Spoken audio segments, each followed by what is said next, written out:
What is a bioidentical hormone? That's a great question.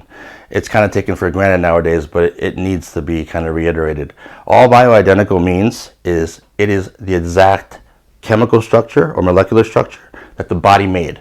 So if you put it in the body, it doesn't matter if it comes in the body in a way that alarms you, like if it's an injection or if you use a nose spray, because this testosterone nose spray is pharmaceutically being made. I think there's one by Pfizer coming out soon.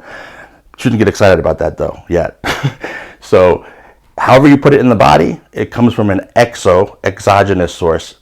It's not endogenously made from within your body. It is made within your body, but it's deficient. So you're supplying extra from an exogenous source, but that source is a pharmaceutical made synthetically in the lab, and the final product is exactly the same as what your body sees.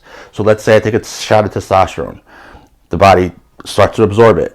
The body recognizes it. It starts to fit up with receptors. It gets dispersed along my body systemically, from my head to my toes and everywhere, all of my cells in my body.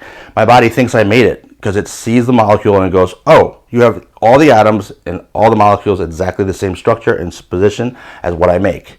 So when it breaks it down, this is very important for bioidentical versus synthetic hormones.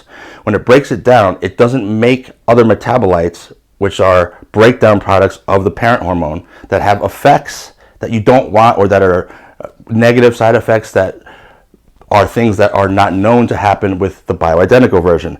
This is one huge difference between, for example, anabolic steroids, which are synthetic cousins. They're testosterone, and then you tweak the molecule to have different effects that are a lot like testosterone with other effects for different purposes. But for our purpose, we're staying on task here of being healthy with just regular testosterone restoration.